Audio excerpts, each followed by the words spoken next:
vamos dar continuidade à nossa série que nós começamos na semana passada. Mas deixa eu fazer uma pergunta para os irmãos, rapidinho. Como é que foi a semana de vocês? Foi boa? Foi meio atribulada? Como é que foi? Foi boa? Quem teve uma semana assim meio difícil com relação ao orgulho, levanta a mão aí, só para eu saber. Eita, glória. Quero dizer que o processo continua essa semana. Tá? E na verdade ele vai continuar para toda a vida. O que vai mudar é a sua forma de lidar com isso.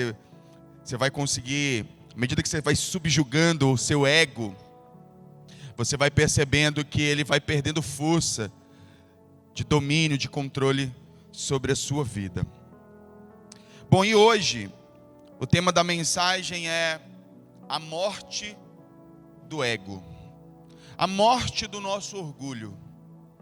Lembrando, para você que não esteve aqui na nossa primeira mensagem, nós estamos no ano da santificação. Quando você entra ali na porta, tem um banner bem grande, lá está 2023, o ano da santificação. Nós passamos 2 meses iniciais, janeiro e fevereiro, falando sobre o processo de santificação, sobre o que é santificação, sobre vencer o pecado. Enfim, foram inúmeras mensagens que foram abençoadoras, creio eu, porque foi para mim. E aí quando eu estava orando, eu disse: Senhor, e agora? O que a gente fala? O que o Senhor quer falar com a igreja? E aí o Senhor falou no meu coração que a gente precisava falar de orgulho. Porque nada é mais prejudicial para o processo de santificação do que orgulho. Na verdade, a humildade é a beleza da santidade. Nenhuma santidade é real se ela não vier acompanhada de humildade. Qualquer aparência de santidade que revela nas suas relações orgulho, não é santidade de verdade. Por isso, e eu creio que por isso, o Senhor nos deu esse direcionamento. Nós precisamos falar de orgulho, para que se nós realmente queremos viver em santificação, em santidade, relacionamento com o Senhor, nós precisamos morrer para o nosso ego, que é o tema da mensagem de hoje. Morrer para o nosso ego. Primeiro texto que eu quero ler com você, e eu gosto sempre de ler o primeiro texto na Bíblia, e depois todos os demais textos a gente lê junto no Data Show. Mas o primeiro texto está lá em Filipenses, capítulo 2, versículo 8. Filipenses 2, 8. Quem achou diz amém. Eu vou fazer sempre assim, todo culto, nós vamos ler o primeiro capítulo, o primeiro texto, o texto base da mensagem, nós vamos ler nas nossas Bíblias, para você não ficar acostumado a ficar lendo só no Data Show, gente. Senão você desacostuma a manusear a Bíblia. Então o primeiro texto, eu vou até dizer que eu não vou mais colocar o texto base aqui no Data Show, viu? Esse aqui vai ser a última vez. Aí depois os próximos, os outros textos complementares, a gente vai lendo juntos no Data Show. Diz assim o texto: e sendo encontrado em forma humana, humilhou-se a si mesmo e foi obediente até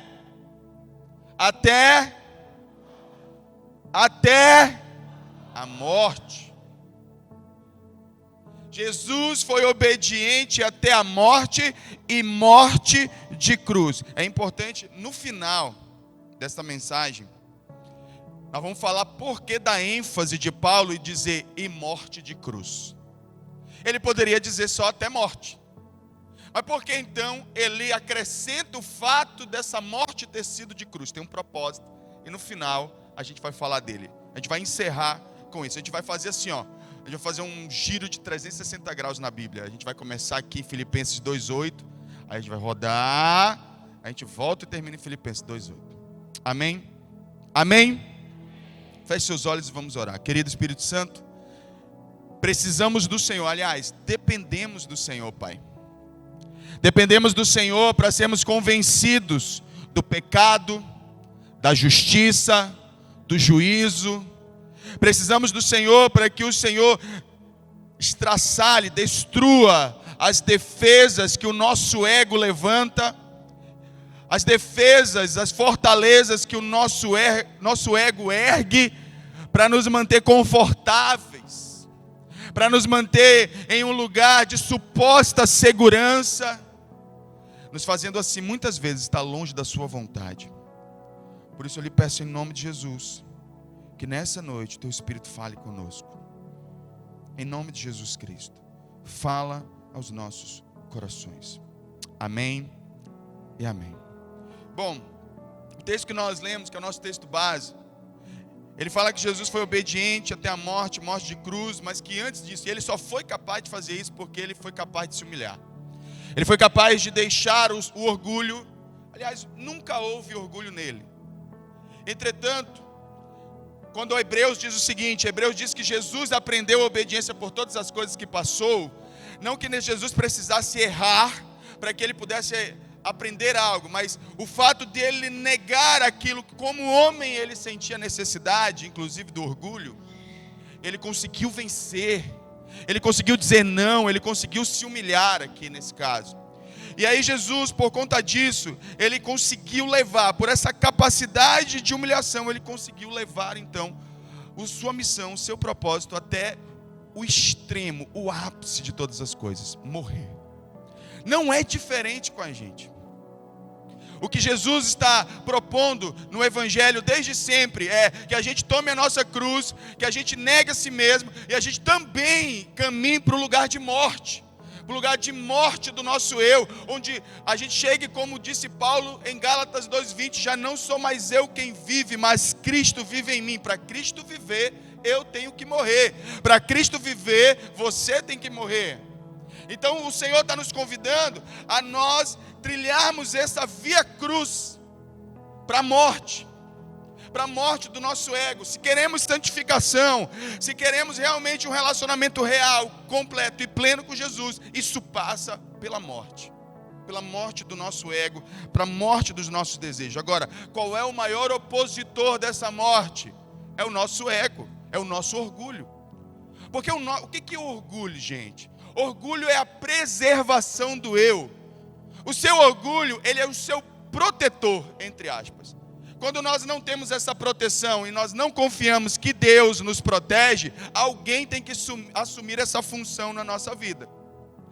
Todos aqueles que já confiaram em Jesus como sendo aquele que os protege, não precisam mais do orgulho para isso. Mas todos aqueles que ainda não encontraram em Jesus a segurança, a proteção de que necessitam, eles precisam do quê? Do orgulho para fazer esse papel. E é aí que o ego entra, porque o ego vai dizer para você que morrer é desconfortável demais, que vai tirar da tua zona de conforto, que vai te machucar, que vai te ferir, e todos nós estamos correndo de dor, todos nós estamos correndo de desconforto, nós não queremos ser colocados em situações desconfortáveis, mas é exatamente para isso que Jesus está nos chamando, para trilhar o caminho que Ele trilhou. Não me parece justo nós aceitarmos o fato de que o nosso Senhor, sem pecado, perfeito, Ele assumiu as dores que eram nossas, e agora nós queremos uma vida confortável em nome da dor de Cristo. Não me parece correto. Jesus, na verdade, Ele diz através do apóstolo Pedro, Ele diz, olha, Jesus nos deixou o exemplo, Ele foi um padrão que nos motivasse a dizer, não importa o que eu vou passar nessa vida, eu quero estar no centro da vontade de Deus. Só que o seu ego diz, você não precisa disso. O seu orgulho diz, você não precisa se submeter a isso.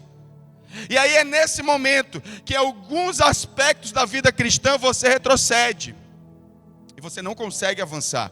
E talvez por isso esteja, talvez até estagnado espiritualmente, porque você não consegue morrer para você mesmo. Então, o que nós precisamos fazer? Nós precisamos de uma vez por todas cravar esse maldito ego numa cruz também. Nós precisamos morrer para nós mesmos, para o nosso orgulho. Até quando a gente tem tanto hábito de usar o orgulho, ele faz parte da nossa vida de tal maneira que quando a gente tem problema de baixa autoestima, a gente recorre ao orgulho para curar a nossa baixa autoestima. Quando você está mal consigo mesmo, o que você faz?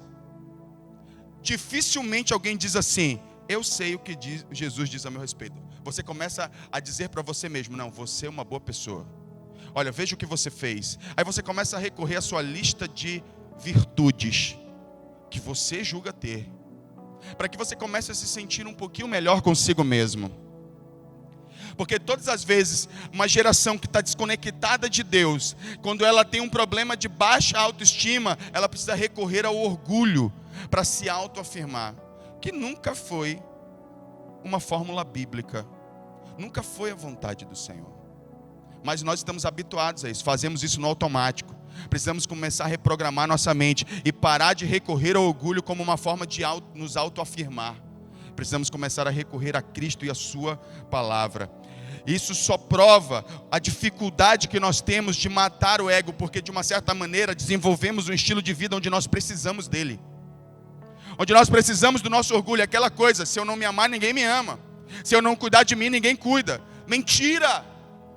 Jesus cuida, a palavra de Deus cuida de você, o Senhor cuida de você, porque Ele é fiel e poderoso. A questão é se você está disposto a passar pelos desconfortos necessários para que você possa receber esse cuidado, porque às vezes Deus está no assunto, às vezes não é o diabo te colocando em certas situações, é Deus. É Deus, justamente para quebrar você e para que você dependa dEle. E aí, Jesus nos convida a morrer. E o assunto da morte, eu lembro, eu acho que é o Juliano Song que tem uma ministração interessante, onde ele diz assim: a gente não vê na igreja a campanha para morrer, a gente vê a campanha da vitória, a campanha da bênção, né? A gente vê a campanha da casa nova, do milagre, o que mais? Tem um bocado de campanha. Eu queria ver a igreja assim: campanha de 7 dias para morrer pro ego. 7 dias se humilhando e se deixando humilhar.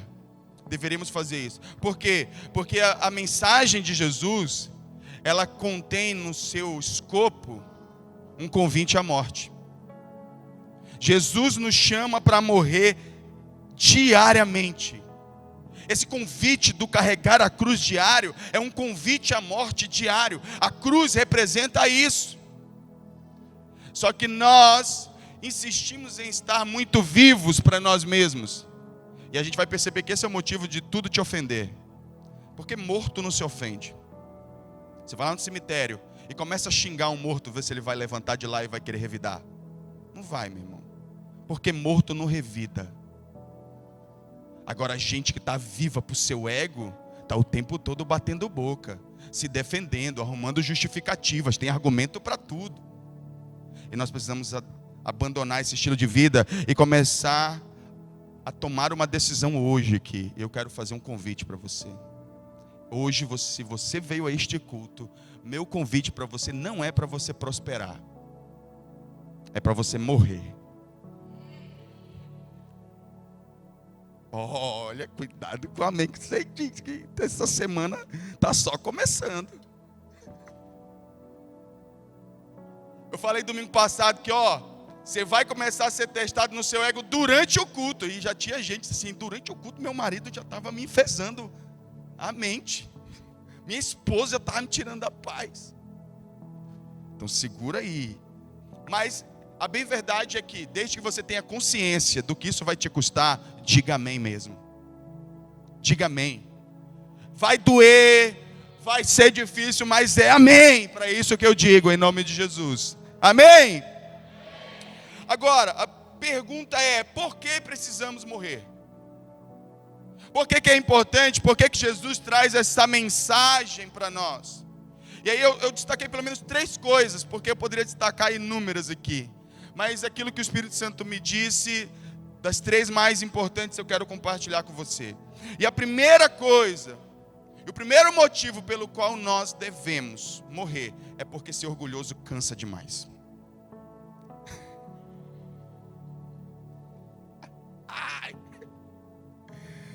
A gente teve essa conversa, né?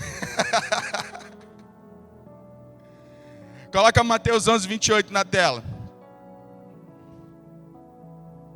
Ser orgulhoso cansa demais. Todo orgulhoso está em estado emocional de cansaço. Todo orgulhoso está em estado de exaustão. E é curioso isso aqui, ó. Venham a mim, todos os que estão cansados e sobrecarregados, e eu darei descanso a vocês. Você já parou para perguntar como é que ele dá descanso? Versículo seguinte, versículo 29. Tomem sobre vocês o meu jugo e aprendam de mim, pois sou manso e humilde de coração, e vocês encontrarão descanso às suas almas. Por que ser orgulhoso cansa? Porque o ego do ser humano, o orgulho do ser humano, ele está sempre envolvido na tarefa de provar que você tem valor. Ele está sempre muito atarefado com o objetivo de ser notado, de ser visto, dizer, ei, eu aqui, ó, tá me vendo? Se tem alguém que você deveria pedir para olhar, é como a gente cantou, né? Jesus, olha para mim. Mas a grande verdade é que nós estamos querendo que as pessoas nos notem. O ego está sempre ocupadíssimo com essa tarefa. E aí, ao mesmo tempo que ele está ocupado com a tarefa de ser notado, ele está o tempo todo, uma vez que não é notado, ele está ali, existe aquela voz dizendo, ó, tá vendo que você não é suficiente. E aí o que você tem que fazer? Você tem que melhorar o seu desempenho. E você tem que fazer mais coisas. Você tem que ser melhor, tem que fazer mais. Precisa de cargo, posição, tarefa, atividade, fazer. Porque o ego está sempre assim. Ele é extremamente atarefado e vazio também. Porque ao mesmo tempo que ele está ali buscando muito ser notado, não tem nada real na vida do orgulhoso que não seja ele mesmo. Nada que o orgulhoso faz tem substância real.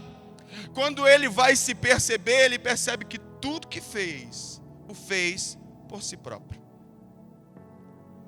E se você chegar a essa conclusão a seu respeito, não fique triste.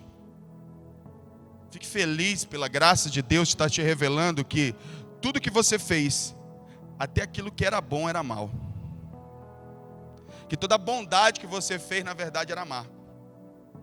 Era fundamentado em orgulho. Tinha como objetivo chamar a atenção. Seu ego estava sempre ocupado em chegar numa posição e chamar a atenção. O orgulho está sempre ocupado com isso. E nessa tentativa, existem duas tarefas que são indispensáveis para um orgulhoso. Ficar se comparando e se gloriar quando ele se acha melhor que alguém. O orgulhoso está o tempo todo se comparando com os outros.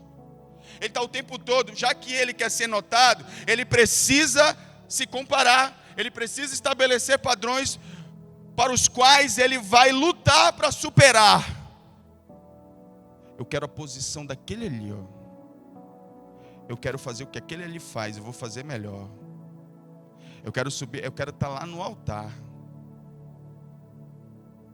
Eu vou liderar melhor do que aquele ali. É o que o orgulhoso faz o tempo todo. E ele jura que ele está fazendo a vontade de Deus. Ele acredita. Porque uma das coisas, a gente falou isso no domingo passado, é que o orgulho é um inimigo invisível. Dificilmente o orgulhoso se percebe. Por isso que Jesus diz, né? Que às vezes a gente está percebendo, a hipocrisia, ela é um sintoma do orgulho, tá? A gente está percebendo o cisco no olho do irmão, sem perceber a trave no nosso. Porque o orgulho, ele é invisível para nós, mas acredite, ele é notório para quem nos cerca. Todo mundo, quando dá de frente com um orgulhoso, sabe, estou diante de um orgulhoso, menos o orgulhoso. E às vezes você pode olhar um orgulhoso e dizer, olha que orgulhoso, e você ser também, tá? E ele está identificando a mesma coisa em você, então cuidado com os julgamentos. Na verdade, se permita ser avaliado por outras pessoas, e isso será certamente de grande valia para você. Então a gente está o tempo todo melhorando, tentando melhorar o nosso desempenho, nossa performance, nosso currículo, para que a gente possa realmente chegar a ter algum sentimento de valor diante dos outros. E aí o seu ego se torna extremamente atarefado, ocupadíssimo. Então normalmente, todo orgulhoso é um ativista religioso. O que isso significa? Ele está sempre pronto para fazer as coisas. Mas se você pergunta se ele lê a Bíblia e ora, ele não faz. Mas ele está sempre pronto para fazer alguma coisa na igreja. Mas ele não tem vida com Deus. Ele não tem relacionamento com Jesus. Mas ele está sempre pronto para fazer alguma coisa na igreja. Porque todo orgulhoso, ele precisa estar ocupado com desempenho, com serviço, para ele ser notado. Mas o humilde, ele está preocupado com o quê? Com a glória. Ele está lá sentado aos pés de Jesus, sabendo que a única coisa que importa é aquilo. E ele está lá, ele quer a glória. Quantos estão entendendo? Diga amém. Aí, irmãos, agora que eu percebi, não tem teclado, né? Esse negócio desse fundo aí, aí. O que foi acontecer com esse teclado aí? Deu problema, foi? Eu vou te dar esse descanso esse domingo, tá? Vou te dar esse descanso. Aí, e devido toda essa atividade, toda essa necessidade, esse orgulhoso se torna frágil. Ele trouxe aqui um negocinho aqui, peraí. O orgulhoso, ele é esse cara aqui, ó, trabalhando, ó, fazendo na igreja, melhorando o desempenho, currículo, tentando ser notado. Alguém me presta uma caneta aqui, bem aqui. Com isso, esse orgulhoso, ele se torna extremamente frágil. Qualquer coisa chega e estoura ele. É aquela pessoa que uma crítica, ele trabalha. Se alguém tiver uma crítica, ninguém observa o que eu estou fazendo, ninguém me nota, você não vê o sacrifício que eu faço. Porque o orgulhoso, ele está trabalhando demais para ser notado e se torna extremamente frágil. São essas pessoas que abandonam a família de uma hora para outra, entre aspas. Abandonam o seu ministério de uma hora para outra, entre aspas. De uma hora para outra, entre aspas. Ele está semeando isso há muito tempo. A cada vez que ele tenta mostrar, ser notado, ele está inflando. Aí ele se torna extremamente frágil. Eu não amarrei, mas você sabe que isso aqui está frágil. Crítica. Alguém te criticou. Puxa, história. Desvia. Não quero mais saber desse negócio de igreja. Eu não quero mais saber desse negócio. Estou frustrado com o ministério. Não é não, querido? Você construiu seu ministério fundamentado em orgulho. Por isso você está machucado. E nunca reconheceu isso. Construiu seu ministério fundamentado em vaidade. E por isso está assim. E por isso cai no pecado. Aí está só o resto. A gente precisa de humildade. Você não tem ideia do quanto a gente precisa de humildade, talvez. Começar a construir de verdade um ministério que esteja fundamentado no centro da vontade de Deus. E qual é a evidência disso? Humildade. Essa é a evidência. A capacidade de não ter que provar nada para ninguém. De saber receber críticas sem que isso te destrua. Sem construir também tua própria opinião acerca de você. Você entrega tudo a Deus, entrega tudo a Ele. É assim, por isso nós precisamos morrer. Porque o nosso ego nos faz estar ocupados e vazios. E extremamente frágeis. Diante das circunstâncias, das dificuldades que a vida nos impõe. Jesus disse, no mundo tereis aflições, mas tem de bom ânimo, eu venci o mundo. O orgulhoso, ele não consegue lidar muito bem com essa palavra. Porque a aflição é a última coisa que ele quer na vida dele, é do que ele corre a vida toda. Por que já parou para pensar? Você vai lá em Atos, aí você vê os apóstolos são presos. Aí os caras saem presos, depois de sair da prisão, eles saem celebrando porque foram presos. O que esses homens tinham na mente que fazia com que eles se alegrassem com essas circunstâncias? E o que nós temos no nosso coração e na nossa mente que faz com que a gente se entristeça? Tem alguma coisa errada com a gente. Toda vez que alguma coisa difícil acontece, o mundo acabou pra gente, porque a gente só quer o conforto. O ego quer dizer para você, olha, você precisa de conforto, não é justo você passar por isso. Você não precisa passar por isso. Olha, você se esforçou demais para você não passar por isso e agora está passando, não aceite. Sabe o que a gente merece? A morte. É isso que a gente merece. Eu sempre cito esse filme quando eu falo de orgulho, porque ele mudou minha vida nesse sentido também. Estava assistindo o filme Paulo o Apóstolo. Quem já assistiu? Eu já falei desse filme 1000 vezes, vocês ainda não assistiram, gente. Pelo amor de Deus, é muito bom. Uma cena em particular ministrou muito meu coração. E eu vejo que isso é real à luz das Escrituras. Eu sei que lá, por uma questão de licença poética, eles criaram uma cena que ela faz muito sentido à luz das Escrituras. Paulo, depois de ter sido açoitado, ele está na prisão dele caído, quase morto. Lucas vai visitá-lo no filme. E Lucas chega e fica desesperado com a situação de Paulo machucado, com as costas todas sangrando. Ele diz: Paulo, pelo amor de Deus, o que aconteceu com você? E chega lá, sabe o que Paulo diz no filme, mas faz sentido à luz das Escrituras?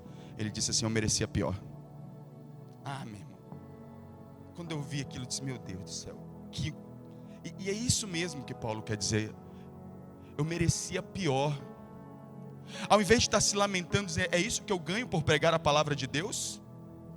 É isso que esse Deus tem reservado para mim, depois de pregar a palavra de Deus para tantas pessoas? Não, ele está dizendo: eu merecia pior.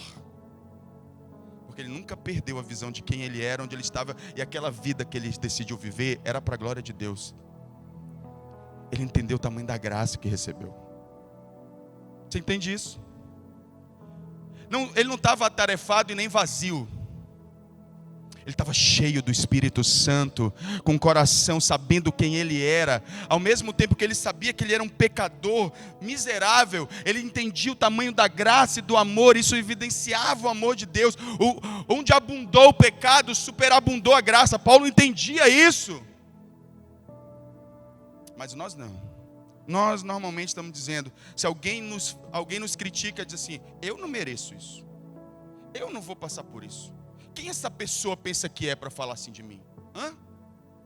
Tem que lavar essa boca para falar de mim. É assim que as pessoas falam. Quão orgulhosos nós somos. Quando alguém falar mal de você, você deveria dizer: e esse é só o começo, tem mais. Você ainda nem viu o resto. E olha que tu nem convive comigo. No dia que conviver, tu vai perceber que é pior. Essa deve ser a nossa postura de humildade, de parar de tentar provar alguma coisa para alguém, de querer tentar ser notado, se sobressair, tentando evidenciar suas virtudes. A gente não vê isso, Jesus fazendo isso, nós não vemos os apóstolos fazendo isso. Então nós devemos seguir o seu exemplo. Então uma crítica, uma tentação é suficiente para derrubar um orgulhoso. A pessoa mais fácil de se tirar da presença de Deus é um orgulhoso. É a pessoa mais fácil. Quanto mais orgulhoso, mais fácil. Uma presa mais fácil para o diabo se torna. Por isso precisamos morrer. Urgentemente nós precisamos morrer para nos mantermos firmes. Urgentemente precisamos morrer para continuarmos vivendo para a glória de Deus. Aí vem o segundo motivo. Porque sem morte não tem frutificação. Ninguém frutifica sem morrer. Coloca João 12, 24 na tela. Digo verdadeiramente que se o grão de trigo não cair na terra e não morrer, continuará ele só. Mas se morrer, dará muito fruto. Coloca a partir do verso... Volta um pouquinho aí. Deixa eu ver se eu lembro. Acho que é o 20. Volta um pouquinho mais. Aí. Olha o contexto desse texto. É muito interessante isso aqui. Entre os que tinham ido adorar a Deus na festa da Páscoa estavam alguns gregos. Presta atenção, gregos. Jesus era o quê? Jesus era o quê, gente? Judeu, diga judeu. Ou seja, a fama de Jesus saiu de Jerusalém, saiu da Judéia. Agora ela chegou à Grécia. E os gregos se dispuseram a ir ver Jesus lá. Na nossa mente seria: uau, está dando certo. Vou continuar aqui. Vou continuar fazendo milagre. Vou continuar porque está dando certo. Minha fama está se espalhando. Mas o que Jesus fez? Continua. Eles se aproximaram de Filipe, que era de Betsaida da Galileia, com um pedido: Senhor, queremos ver Jesus. Filipe foi dizê-lo a André, e os dois juntos disseram a Jesus. Jesus respondeu: chegou a hora de ser glorificado o Filho do Homem. Quer dizer então que estão ouvindo falar de mim fora de Jerusalém já. Chegou a hora do homem ser glorificado. Como? Se a gente parasse o texto aqui, talvez a maioria de nós, por conhecer a história e saber que Jesus morreu, talvez não tivéssemos essa expectativa. Mas sem conhecer a história, esperaríamos o que os judeus esperavam. Ele vai reinar agora.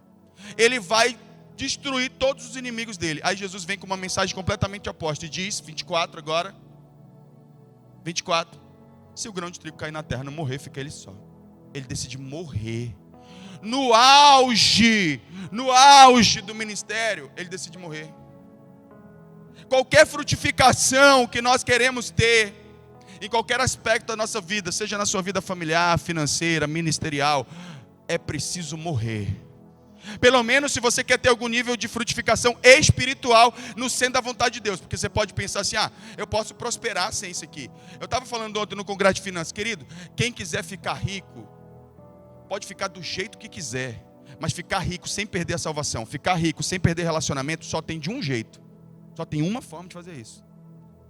Não existe só uma forma de ficar rico nessa vida, de alcançar algum nível de prosperidade ou frutificação. Mas só existe uma forma onde eu mantenho minha salvação e onde eu mantenho meu relacionamento com Deus. Agora, se você está disposto a negociar a sua salvação e o seu relacionamento com Deus por dinheiro ou por qualquer outra coisa nessa vida, aí já é pessoal. Se tiver que prosperar, eu quero prosperar no centro da vontade de Deus. Não sei se você vai tomar a mesma decisão. Sei que eu e minha casa já tomamos essa. Estão entendendo? Aí olha que ele continua dizendo, passa o versículo seguinte. Aquele que ama a sua vida perderá, ao passo que aquele que odeia a sua vida neste mundo a conservará para a vida eterna. Versículo 26. Quem me serve precisa seguir-me. É um imperativo. Ele está dizendo, lembra que eu falei no início, Jesus está dizendo, eu estou dizendo qual é o meu caminho, e se você quer me servir, não tem outro. Não existe outra forma, não existe outra maneira. Nós temos que morrer para a gente. Nós temos que também escolher o caminho da morte. Da morte para o nosso ego, parar de se ofender, parar de querer provar as coisas para os outros, parar de ficar discutindo, parar de querer ter razão. A gente tem que começar a morrer. Aprender a ficar calado, aprender a se submeter às pessoas que a gente acha que são inferiores a nós. Tem que começar. Estou entendendo? Aquele que me serve, meu Pai o honrará. Eu poderia só com esse dente daqui, eu poderia passar a noite todinha falando para vocês aqui. Mas a gente tem propósito. Aí eu quero ler um outro texto, 2 Coríntios capítulo 4, versículos 7 ao 12. Versículo 7.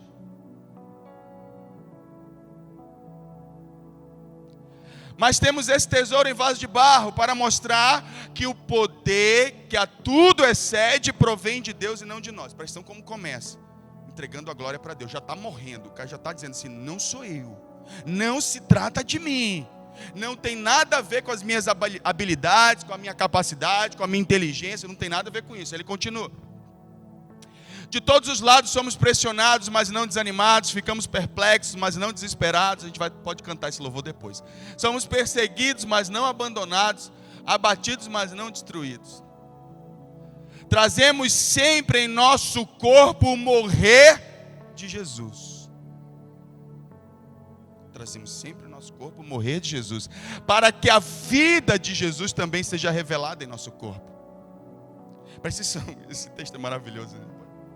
Quando eu morro, eu revelo Jesus. Para que eu possa revelar a vida de Jesus, o meu ego tem que morrer. Eu não consigo revelar a vida de Jesus enquanto ainda vivo pelas minhas vontades, pelas minhas ideias, pelos meus pensamentos, pelos meus ideais. Se você não sacrifica nada e tudo que você faz é procurar as coisas que mais te agradam. Não, eu vou ali, ó. Eu vou ali porque ali é legal. Não, eu vou agora ali. Eu vou lá na célula do fulano, que a célula é melhor. Meu irmão, se você não é capaz de sacrificar nada. Eu lembro que, acho que a Kelly até compartilhou uma vez no pastor Douglas falando, alguém perguntou dele assim, se eu discordo do meu líder, o que eu faço? Aí o Douglas disse, você submete, ué. Uma coisa é você discordar do seu líder. Outra coisa é a palavra de Deus discordar do seu líder. Se você discorda do seu líder, se submete, meu irmão. Seja humilde, abandone o orgulho e se submeta.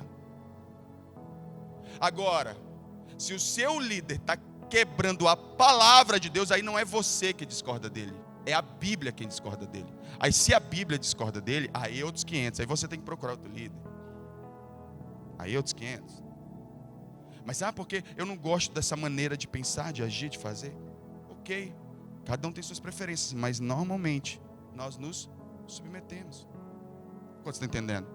Aí, isso é morrer de Jesus em nós, para que a vida de Jesus revele em nós.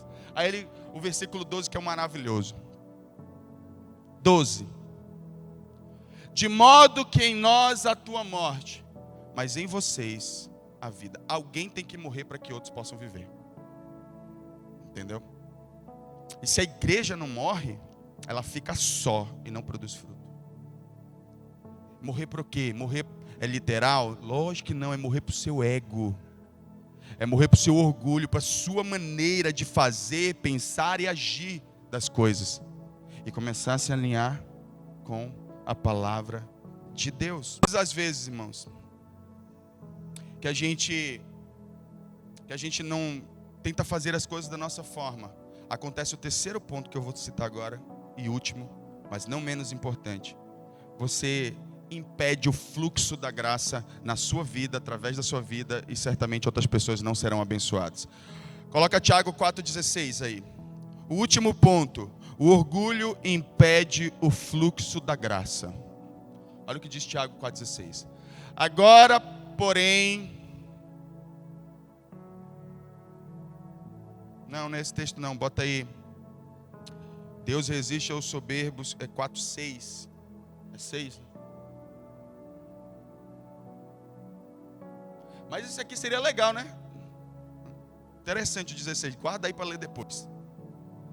Mas Ele nos concede graça maior, por isso diz a Escritura: Deus se opõe aos orgulhosos, mas concede graças humildes. Nós falamos desse texto semana passada, falando que muitas das vezes o nosso problema não é com o diabo, é com o próprio Deus, que a gente é tão orgulhoso que Ele está resistindo a gente, e a gente acha que é o diabo.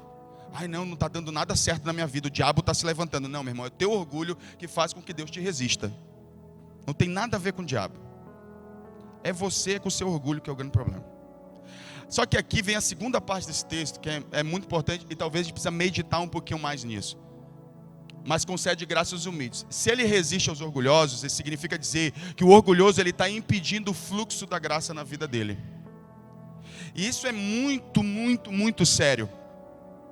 Porque tudo no reino se fundamenta por graça. Eu venço o pecado pela graça, eu sou perdoado pela graça, eu frutifico pela graça. Qualquer coisa que eu faça no reino, que eu realmente queira em Deus, vai acontecer por meio da graça. Se eu interrompo o fluxo da graça na minha direção, eu estou perdido.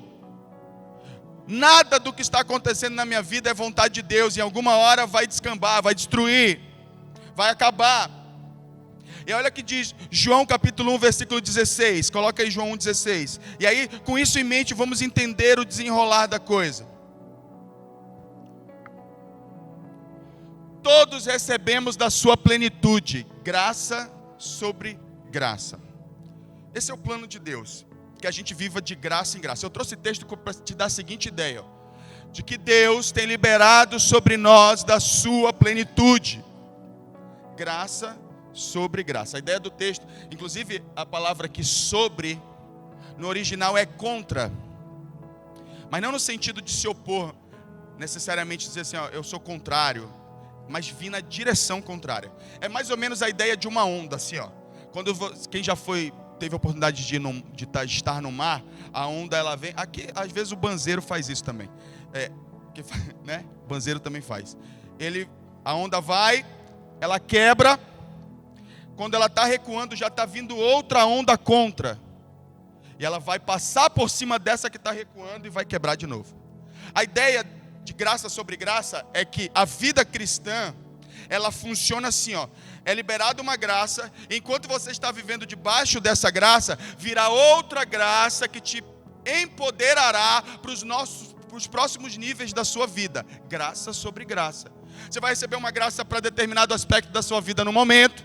Você vai receber uma outra graça vindo da parte de Deus, graça sobre graça, para te fortalecer em outro momento da tua história. Aí você pergunta assim, por que tem áreas da minha vida que não mudam? É porque você é orgulhoso e interrompe esse fluxo de graça. Interrompe que seja graça sobre graça. Uma hora você está ali, tem áreas da sua vida que vem uma graça, mas tem áreas da sua vida que é só você mesmo. É você por você. É você com suas vontades. É você com seus desejos. É muito comum na igreja as pessoas viverem nesse estilo de vida. Elas são seletivas com relação a qual área da sua vida Deus governará. Não, aqui a minha vida é de Deus. Aí quando vai para outro aspecto da vida, não, aqui já é demais já. A gente interrompe o fluxo de graça sobre graça na nossa vida, irmãos. E é por isso que tem áreas da sua vida que você não vence. É por isso que tem áreas da sua vida que você não prospera, não frutifica, porque você é arrogante demais naquela área, e há um fluxo de graça interrompido sobre a sua vida. Nós precisamos então nos humilhar, porque a graça que a gente precisa está na humildade que a gente não quer praticar. Como você está entendendo?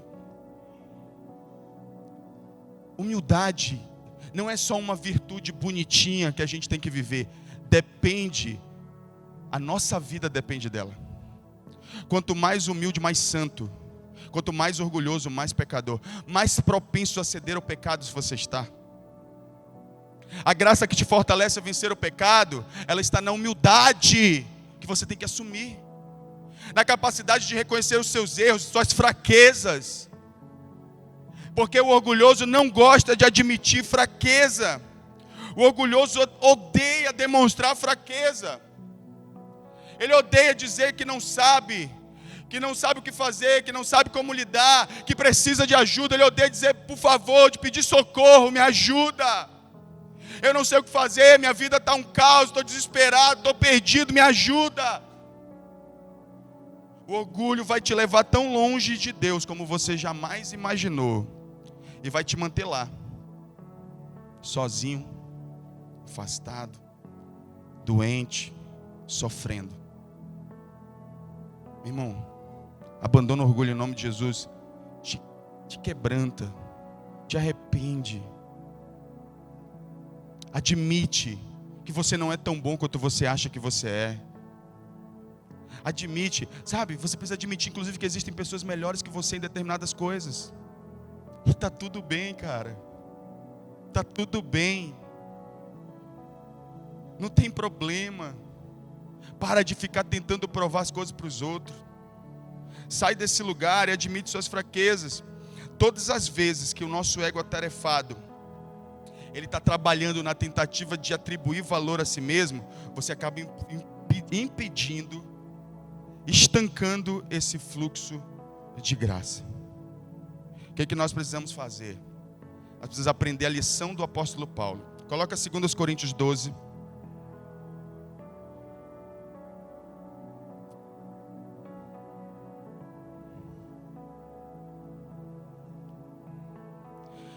Olha só. E aqui é nosso último texto. Eu acho que esse é o último texto que nós vamos estudar nessa noite. Para impedir que eu me exaltasse, exaltação é o quê? Soberba, orgulho. O texto ele começa falando exatamente dessa questão do orgulho. Essa é a questão em pauta aqui, para Paulo. Para impedir que eu me exaltasse por causa da grandeza dessas revelações, aqui estava relacionado com as legítimas revelações que Paulo tinha. Se esse cara que viveu em extrema humildade, ele era tentado em orgulho, imagine nós. A gente muitas vezes não teve nem metade, nem um terço da revelação que Paulo teve. A gente já se acha às vezes. Imagine, ter as revelações inefáveis que o apóstolo Paulo teve, como diz as Escrituras. Para impedir que ele se exaltasse, foi-me dado um espinho na carne, um mensageiro de Satanás para me atormentar. A gente segura aí, depois nós vamos passar versículo por versículo. A gente não sabe necessariamente, não existe uma resposta bíblica para dizer o que é esse espinho na carne. Existem várias teorias. eu não acredito. Tem uma coisa que me parece unânime entre todos os teólogos, é que não é pecado. É uma fraqueza. Pode ser uma enfermidade. Ele que muitas vezes curou pessoas era enfermo. Alguns acreditam nisso. Pode ser, alguns acreditam que era a perseguição dos judeus. Então aquele grupo de judeus que aonde ele ia, perseguia ele, tentava matá-lo. Esse talvez seria o espinho na carne. E existem várias conjecturas. Mas independente do que venha a ser esse espinho na carne, o que realmente acontecia é que esse espinho na carne não deixava Paulo confortável. Que é tudo o que o ego detesta. Desconforto. Aí Paulo faz o quê? Versículo seguinte: 3 vezes roguei ao Senhor que o tirasse de mim. O ego, ele sempre vai te pedir, vai falar assim, ó, te livra disso. Aqui ele pediu a Deus, Deus, tira isso de mim. E Deus disse, qual a resposta de Deus? Sem colocar aqui, bora ver quem sabe. Qual a resposta de Deus? A minha graça te basta. A gente não é assim, irmãos. Todo mundo que gera desconforto na nossa vida, o nosso ego diz, descarta. Tu precisa dele não precisa dele não, meu irmão, manda embora. Não vai, não atende o telefonema, não responde a mensagem, ignora, tira da tua vida. Porque o que o ego faz? O ego, ele procura conforto. E a gente quer sempre eliminar as coisas que nos geram desconforto. O próprio apóstolo Paulo pensou assim inicialmente, mas ele teve a resposta de Deus. Coloca o versículo 9. Mas ele me disse, minha graça é suficiente a você. Vou parar aqui, deixa eu falar do resto depois. A gente tem que tirar do nosso coração essa ideia de que todas as vezes que alguma coisa me traz desconforto, eu participei daquela igreja, daquela célula, daquela situação, com aquele irmão, com aquela pessoa, não quero mais. A gente perdeu a capacidade de dar uma resposta bíblica em humildade para situações adversas na nossa vida, gente. Vou deixar minha mulher porque ela está me causando desconforto. Vou deixar meu marido. Olha, não sou mais teu pai porque você só me dá dor de cabeça. É pai desprezando o filho. É mulher desprezando o marido. É marido desprezando mulher. Porque somos extremamente orgulhosos. A gente quer eliminar da nossa vida todo mundo que nos causa desconforto, mas você esquece de uma coisa, são essas pessoas que mais formam Cristo em você. São elas. Paulo disse, recebeu essa resposta. Aí Deus diz, pois o meu poder se aperfeiçoa na fraqueza. Querido, onde tem humildade que admite fraqueza, existe um fluxo de graça vindo naquela direção, de poder de Deus. É como se a graça fosse atraída onde tem humildade. Onde tem humildade, atrai a graça que fortalece, que empodera, que justifica, que faz justiça. Mas onde tem alguém se impondo, querendo se parecer, se colocar superior aos outros, se justificar, ali não há poder de Deus. Não há. Se nós queremos que o poder de Deus se aperfeiçoe em nós precisamos admitir, aceitar as situações que nos causam desconforto e acreditar que ainda hoje a graça de Deus nos basta. Ela é suficiente. Quantos estão entendendo? Diga amém. Sem esse espinho, lembrando a Paulo quem ele era o tempo todo, rapidamente ele descambaria por orgulho, começaria a se sentir melhor do que todos os outros, se sentiria o suprassumo da espiritualidade, e ele não teria o ministério que teve. Não teria. Paulo tenta pedir isso, mas Deus não atende. Aí o que Paulo entendeu depois disso? Isso aqui é curioso. É revelação, isso é revelação. Porque ele diz, portanto, eu me gloriarei ainda mais alegremente em minhas fraquezas, para que o poder de Cristo repouse em mim. Irmãos, isso aqui é coisa de doido. É só quem teve revelação espiritual. Porque assim, suportar uma fraqueza é uma coisa. Me gloriar na fraqueza é outra coisa totalmente diferente. Ele não só suportava ou aceitava o fato de que ele tinha fraquezas. ele se alegrava, ele se gloriava naquilo.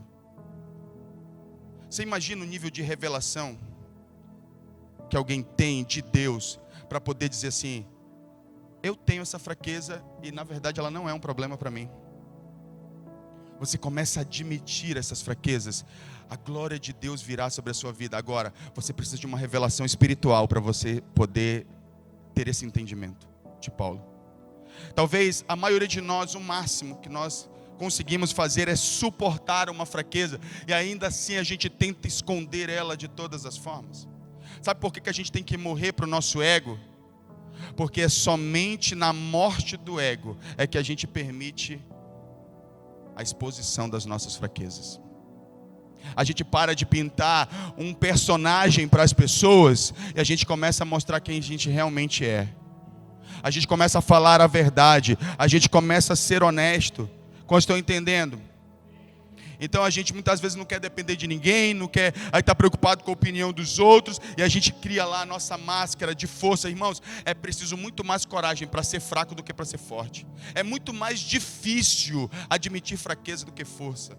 Lógico, principalmente para o orgulhoso. A gente precisa tomar coragem. A gente pensa assim: não, pode botar aí que eu resolvo a bronca. É mais difícil dizer eu não sei do que dizer deixa comigo que eu resolvo. É mais difícil dizer eu preciso de ajuda do que dizer não, está tudo tranquilo. Não, eu confio em Deus, Deus vai resolver, Deus precisa de ninguém não. Aí vem a belíssima capacidade do orgulhoso que ele tem de espiritualizar o seu orgulho. Não, eu dependo de Deus. Eu só preciso de Deus. Eu não preciso de ninguém. Já fiz conhecido diante de Deus todas as minhas dificuldades. E é aqui que reside o perigo. E é aqui onde você interrompe o fluxo de graça e a sua vida fica estagnada e nada acontece. E é por isso que você continua no mesmo lugar, vivendo ciclicamente as mesmas coisas. Porque você não se humilha. Você não admite suas fraquezas. Deus está te convidando para fazer isso. Aí eu falei para você que nós iríamos voltar, né? Onde a graça, onde a fraqueza é admitida, a graça é manifestada, tá? Aí vamos pensar em Jesus agora. Jesus morreu, morte de cruz. Quando Jesus ressuscita, os discípulos estão num lugar fechado, ele atravessa a porta sem abrir a porta, e ele mostra, é o mesmo episódio onde Tomé pede para tocar na ferida de Jesus. A ferida de Jesus, ela indica algumas coisas. Por óbvio, inicialmente, que ele pagou o preço do nosso pecado. Mas ela também significa uma outra coisa. Deixa Filipenses 2:8 na tela. Ela significa também como Jesus estivesse dizendo o seguinte, ó: foi a humilhação quem trouxe poder para a ressurreição. Porque pense comigo, aquelas marcas na mão de Jesus dos pregos simbolizavam toda a humilhação que ele passou. Por isso o apóstolo faz questão de dizer e morte de cruz. Porque morte de cruz é humilhante. Era a mais desprezível de todas as mortes. Quando nós lemos esse texto de Filipenses, todo ele completo, a gente vai perceber que o texto trata de humilhação. E a morte de cruz era a mais humilhante de todas as mortes.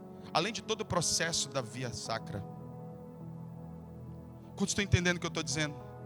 Se o nosso Senhor, ele foi humilhado para que ele pudesse ter o poder da ressurreição, que é o poder que Paulo chega a dizer o seguinte: se Jesus não ressuscitou, a nossa fé é em vão. Olha a importância da coisa. Sem humilhação não existe esse poder que gera vida, que salva pessoas, que transforma a gente e vai alcançar outros. Não existe sem humildade. Se for fundamentado em orgulho, tudo vai ruir uma hora. Aí olha o que diz o versículo seguinte aqui, ó, versículo 9. Ele morreu morte de cruz. Versículo 9. Por isso, pela morte de cruz, pela humilhação que ela representava, Deus o exaltou à mais alta posição e lhe deu o nome que está acima de todo o nome. Querido, a glória de Deus que a gente precisa na nossa vida está na humilhação que a gente se nega a prestar, a passar. A decisão é sua hoje. Nossa, eu passei. A decisão é sua, vai continuar com essa postura orgulhosa, mantendo distância, se achando superior. Você vai se quebrantar diante de Deus e dizer: Deus, eu preciso das pessoas. Senhor, eu me ofendo demais, eu tento provar demais as coisas. Eu quero provar para as pessoas que eu sou bom, que eu sou superior. O teu ego está tarefado, mas também está frágil.